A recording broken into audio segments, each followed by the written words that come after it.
안녕하세요, 주인장입니다. 자, 이별 후 차단 상황은 여러분한테 가장 절망스러운 상황일 겁니다. 솔직하게 말해서 SNS나 카카오톡 같은 연락수단 차단이 결코 좋은 상황은 아닙니다. 자, 제가 이 영상을 기획하기 전에 잠깐 이 헤어지고 카톡 차단이 난 상황에 대한 글들을 좀 찾아봤어요. 근데 오히려 재회의 기회다, 자, 이런 얘기를 하는 희망 고문에 관련된 글이 너무 많은 거예요. 그 콘텐츠들의 논리는 결국 상대방이 나와 이별 후 힘든 감정을 이겨내기 위해서 일부러 차단을 했을 때 라는 이 가정을 두고 얘기를 하던데, 사실 이런 글을 찾으시는 분들 중에서 진짜 그런 상황으로 글을 읽으시는 분들이 거의 없을 것이거든요. 대개 상대방이 강하게 이별 의사를 전달하기 위해서 카톡이나 전화, 문자 차단을 했겠죠. 먼저 이 영상을 시작하기 전에 인정하지만 이런 차단 상황을 아직까지 완벽하게 해결할 수 있는 방법은 아직 발견하지 못했습니다. 모든 차단 상황을 완벽하게 해결할 수는 없지 않을까라는 예상이 들기도 합니다. 하지만 실제로 상대방이 이별을 차단을 했다고 해서 재회가 모두 그 자체가 불가능한 것은 아닙니다. 자, 지금 제가 하는 말이 차단이 되어도 재회가 가능한 케이스가 있으니까 희망을 가지세요, 자, 이런 말을 하고자 하는 것은 아니에요. 제가 10년 넘게 상담을 해오면서 자연스럽게 통계를 들여다보니까 어느 정도 카톡 차단이 풀리는 그 힌트들을 발견할 수가 있었어요. 차단 상황이 의외의 방식으로 풀리는 그 포인트들이 있더라고요. 자, 오늘 말씀드리는 방식이 꼭 정답이라는 것은 아닙니다.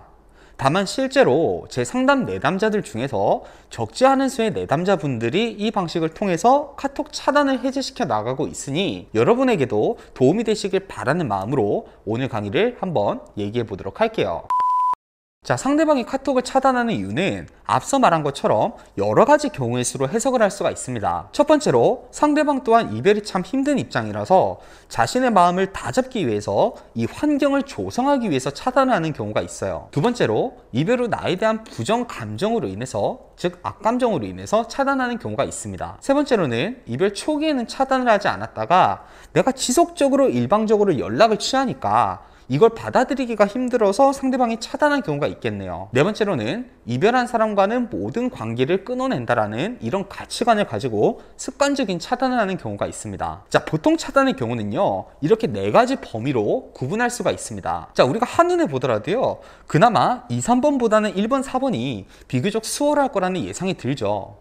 특히나 1번의 경우에는 우리가 굳이 노력하지 않아도 상대방이 이별 후에 감정이 힘들어질 때면 일시적으로 차단을 풀었다가 다시 차단을 하는 그런 시그널들이 나타날 수도 있을 거예요. 자, 그런데 2번이나 3번 같은 케이스는요, 우리가 먼저 어떤 조치를 취하지 않으면 90%가 넘는 케이스들은 대부분 차단이 먼저 풀리지가 않습니다. 그리고 대개 카톡 차단으로 마음고생을 하시는 분들은 2번과 3번에 해당하시는 분들이죠. 비율적으로도 사실 1번과 4번으로 인한 경우보다는 2번과 3번으로 인한 차단의 비율이 80%가 넘어요. 즉 20% 정도만 상대적으로 쉽게 카톡 차단이 풀리는 케이스인데, 이걸 두고 카톡 차단이 오히려 재회 기회다, 자, 이런 표현은 적절하지가 않다는 것이죠. 자, 일반적으로 카톡 차단을 당한 뒤에 여러분이 선택하시는 방법은요, 상대방이 카톡을 차단했을 만한 그 심리를 유추를 해서 설득하려는 전략을 가져가려고 합니다. 지인들이나 다른 연락수단을 통해서 내가 이런 부분 때문에 마음이 상해서 이런 결과가 생겼을 거라고 생각해, 그런데 이런 부분에 대한 것들은 이런 상황이었다는 것을 알아줬으면 좋겠어, 자, 이런 메시지를 전달하는 겁니다.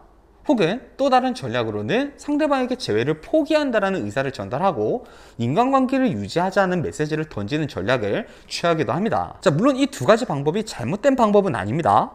자, 그런데 제가 방금 말씀드린 이 두 가지 방식은요, 한계가 명확한 방식이에요. 자, 이런 방식들은 어떻게 보면 직접적으로 차단의 이유를 해결함으로써 문제를 해결하려는 전공법에 가까운 방법이죠. 자, 그런데 실제로 차단이 풀리는 수많은 케이스들을 분석해 보니까 이런 전공법보다 더 효율적인 방법이 한 가지가 나타났습니다. 자, 이 특징을 발견하고 보니까 재밌는 것이 떠올랐습니다. 연문 전략은요, 단어에서 알 수 있듯이 전공법이 아닌 일종의 요령이자 편법 같은 것입니다. 그런데 이 전략이 꼭 재회에서만 통용되는 것이 아니라 많은 비즈니스 경영서적에서도 이 개념을 활용한 전략들이 많이 소개되곤 했었습니다. 대표적으로 평소 충실한 인맥 관리를 통해서 어려운 문제를 쉽게 해결하는 상황 등이 있습니다. 정석적인 방법으로는 어렵거나 불가능한 방법들을 인맥이라는 연문을 통해서 쉽게 해결하는 상황이 세상에는 존재하죠. 자, 연문 전략이라는 것을 이렇게 설명하니까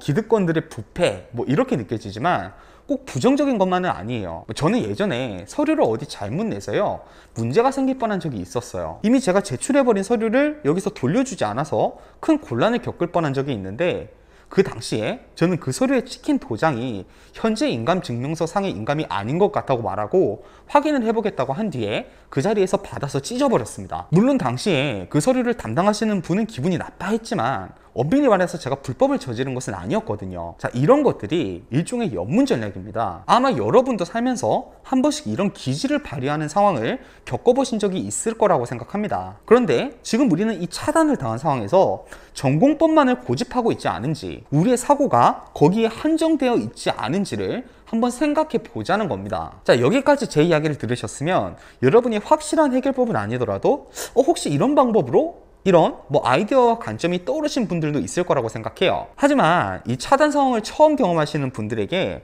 완벽하게 좋은 아이디어가 나타나실 거라고 생각이 들지가 않습니다. 그래서 이 연문 전략의 한 가지 대표적인 방법을 말해 드릴게요. 자, 저는 이런 생각을 해봤어요. 연인 관계만큼 가까우면서 이별만큼 크게 싸우고 회복되는 관계가 무엇이 있을까? 자, 단번에 떠오르는 관계가 가족 관계였습니다. 자, 솔직히 말씀드리자면요, 저희 집은 성격이 다들 괄괄한 편이에요. 그래서 사실 좀 트러블도 있고요, 또 평소에는 웬만한 가족들보다 유대관계가 더 돈독합니다. 그래서 싸우고 한동안 서로에게 삐져서 연락을 안 하고 있는 시간도 많지만 공통적으로 화해를 하게 되는 순간이 있습니다. 바로 감정보다 중요한 공통된 과제를 해결해야 하는 상황이 나타날 때예요. 예를 들어서 구성원 중에 누군가가 아프거나 가족 내에서 꼭 처리해야 될 일이 생기거나 사고가 나거나, 이렇게 가족 구성원들 전체에게 영향을 주는 문제가 나타나면요, 일단 감정은 차선의 문제가 되고 이 문제를 해결하는 것에 초점을 맞추다 보면 어느새 이 감정의 문제는 풀려있고 그냥 넘어가는 일이 되기도 합니다. 공통된 과제가 일종의 연문이 되어준 셈이죠. 자, 이것을 응용해 본다면요, 우리 또한 연인과의 관계에서 이런 공통 과제를 제시한다면 차단이라는 힘든 상황을 해결할 수도 있을 거예요.